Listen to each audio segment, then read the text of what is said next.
Family didn't come to my birthday because I selfish and cheated on my wife. Its wife told them to disown me and sign the house over to her, but I ruined her plans. And then, my 30th birthday was supposed to be a milestone. I'd been planning the party for weeks, nothing extravagant, just a backyard barbecue with close friends and family. Linda, my wife, helped organize most of it, or so I thought. She made a big show of calling my parents, my sister, and a few cousins to make sure everyone knew the time and date. It felt good to know they'd be there, or at least it did until the day came. When the day came, the table in the backyard was set with food, drinks, and decorations that Linda had picked out. A few of my buddies showed up early, making the silence of my family even more noticeable.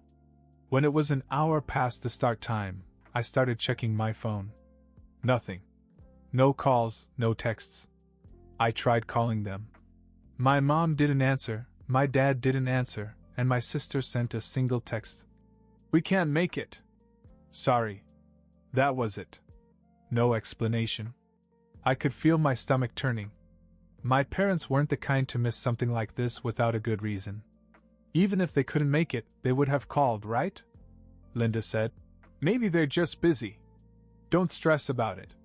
She handed me a beer, all smiles, acting like it wasn't a big deal. But something felt wrong.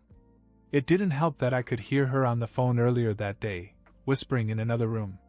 When I asked who she was talking to, she demurred and said it was her sister. The party went on, but I couldn't shake the unease. My friends tried to cheer me up, and my son, Danny, kept asking when Grandma and Grandpa were coming. I didn't know what to tell him.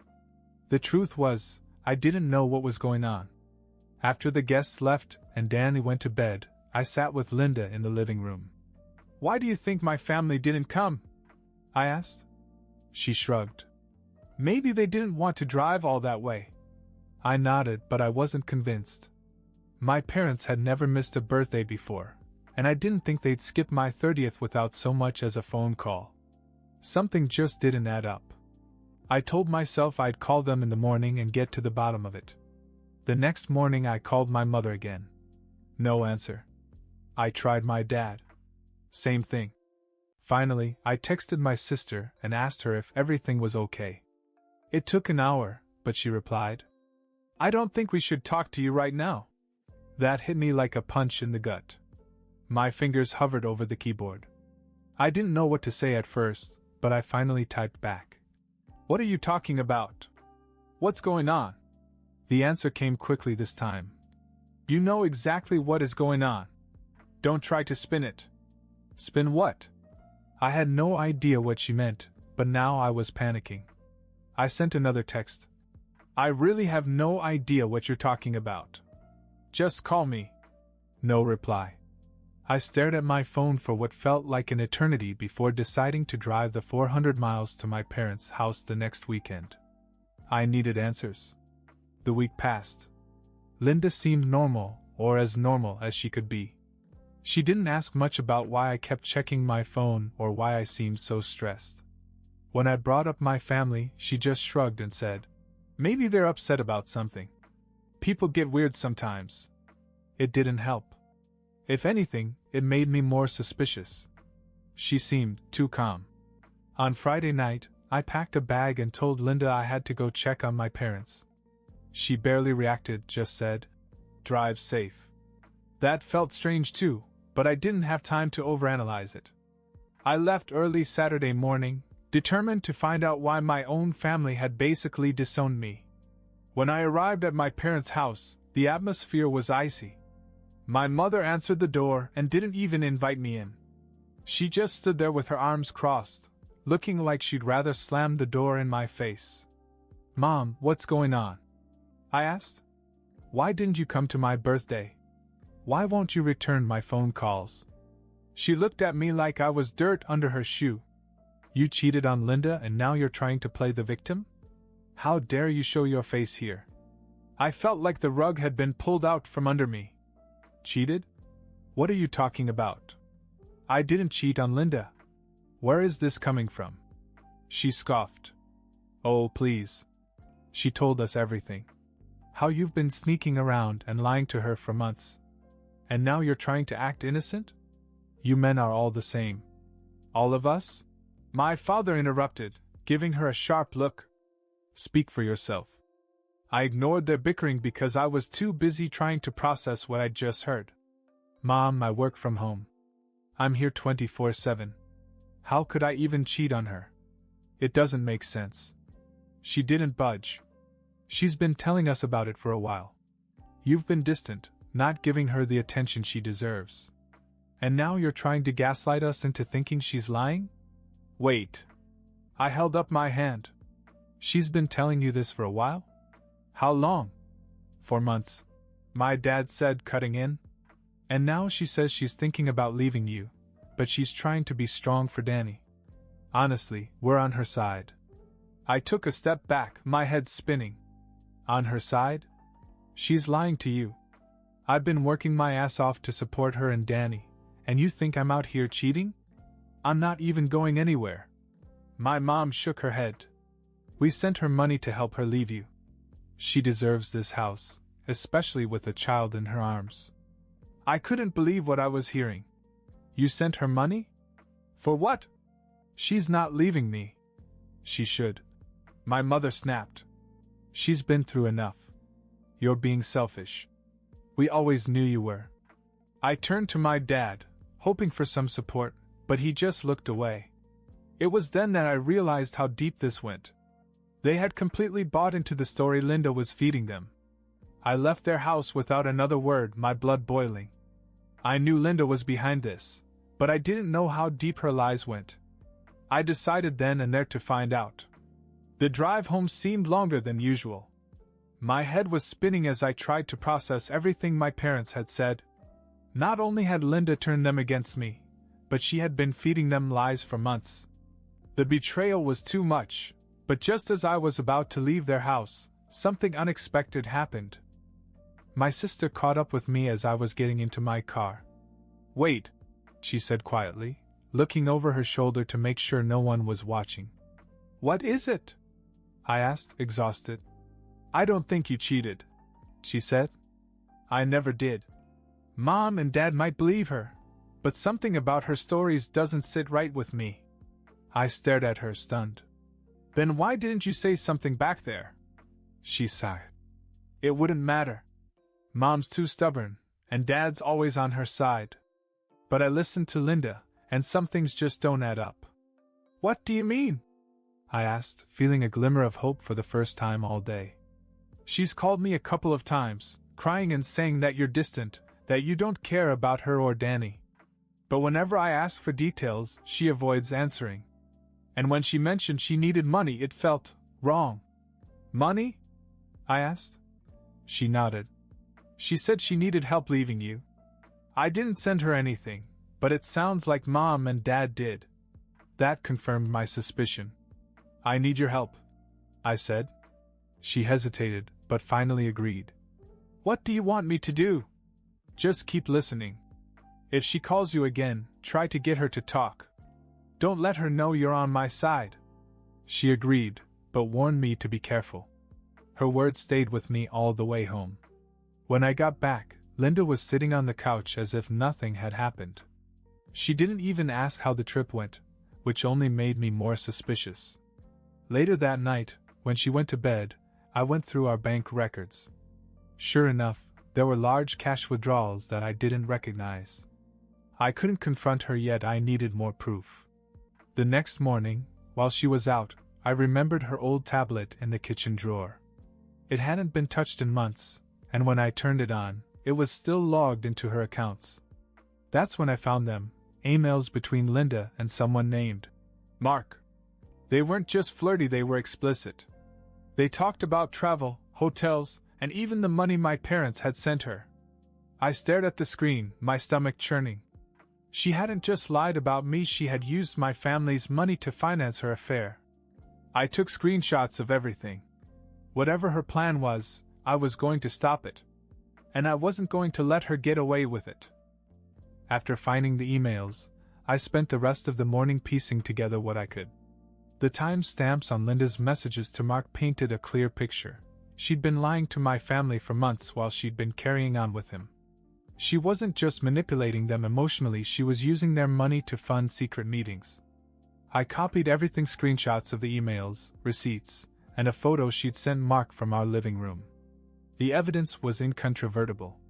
But now I had to decide what to do with it.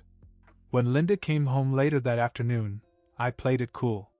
She asked if I wanted to order takeout for dinner, as if everything was perfectly normal. I nodded, keeping my tone casual. Sure, whatever you want. But inside, I was seething. The next morning, after Danny left for school, I decided it was time to confront her. I didn't want to explode or let her know that I knew everything, so I kept my questions vague. Linda, I began, why do you think my parents sent you money? She blinked, her expression unreadable. What do you mean? You said they sent you money to leave me. Why would they do that? Her face twisted in mock outrage. Because they care about me and Danny. They're worried about how you're treating us. I nodded, pretending to consider her answer. So you think they'll believe anything you tell them? Her eyes narrowed slightly. What are you trying to say? Nothing, I said. Just wondering how they ended up sending you thousands of dollars without even asking me. Then her mask slipped, just for a moment. They're old, okay? They're easy to talk to, and they want to help. Is that such a crime? My stomach turned at her words, but I kept my voice even. So you didn't feel bad taking money from them? She scoffed. It's not like you've been rolling in cash lately. Someone has to take care of me and Danny. It certainly isn't you. That was the last straw. I reached for my phone, calmly unlocked it, and hit record. So, just to be clear, I said, you took money from my parents because you think they're easy to manipulate, and you think I'm not providing enough for you? Her face darkened. Are you recording me? I didn't answer. Unbelievable, she snapped. You're so pathetic. You think this little game will scare me? Go ahead, tell your parents. They'll take my side, like they always do.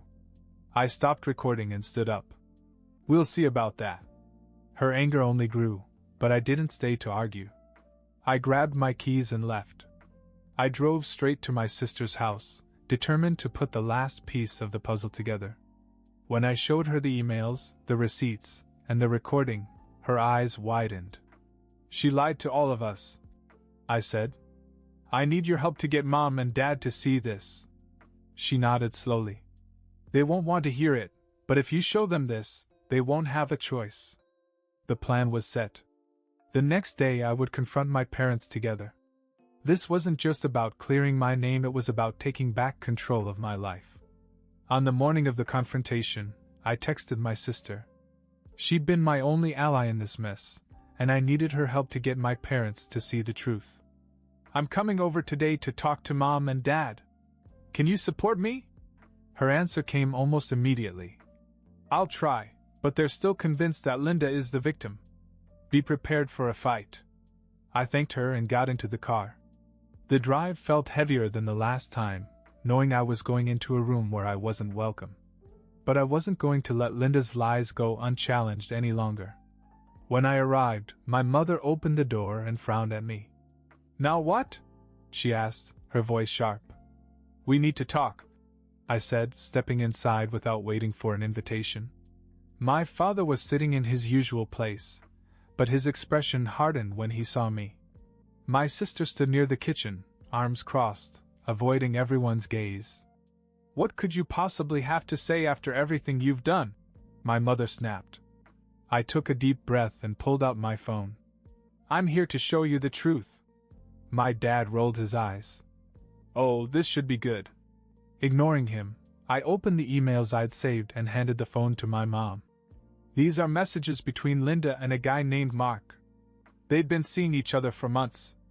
My mom's eyes narrowed as she scrolled through the messages, her lips pressed into a thin line. My dad leaned over to watch, his expression skeptical at first, but slowly changing as the emails laid everything bare. Hotels? He muttered. She used the money we sent her on hotels? My mother's hand began to shake as she read on. This can't be real. She's a mother. Why would she do this? Because she lied to you, I said. She played the victim, manipulated you, and used your money to cheat me. My father frowned, his face darkening. How do we know this isn't fake? Linda said you're trying to make her look bad. My sister finally stepped forward. It's not fake, she said. I've been suspicious of her for a while. She used to call me crying about him, but her stories never made sense. And when she started asking for money, I knew something was up. This proves it. I nodded, grateful for her support. There's more, I said, pulling up the recording. I recorded her admitting to manipulating both of you. She even said she thinks you're easy to fool because you're old. My mother's head shot up, her face pale. What did you just say?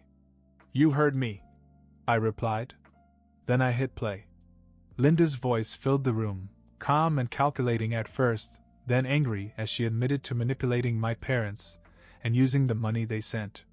She even mocked them, saying they'd believe anything she told them. When the recording ended, the room fell silent. My mother's hand shot to her mouth, her eyes filled with tears.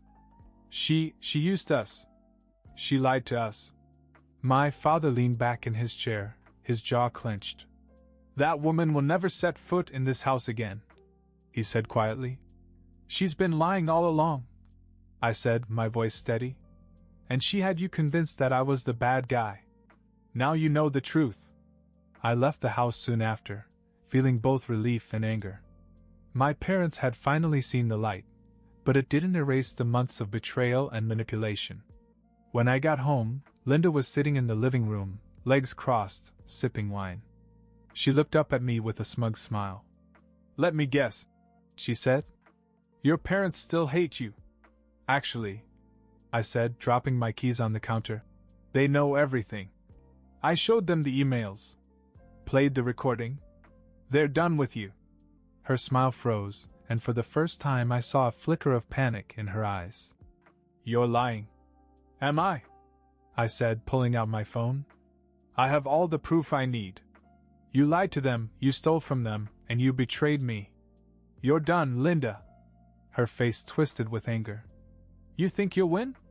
I'll take Danny, I'll take the house, and I'll take every last penny you have. Try me. I stared at her, calm on the outside even though my blood was boiling. Go ahead, I said.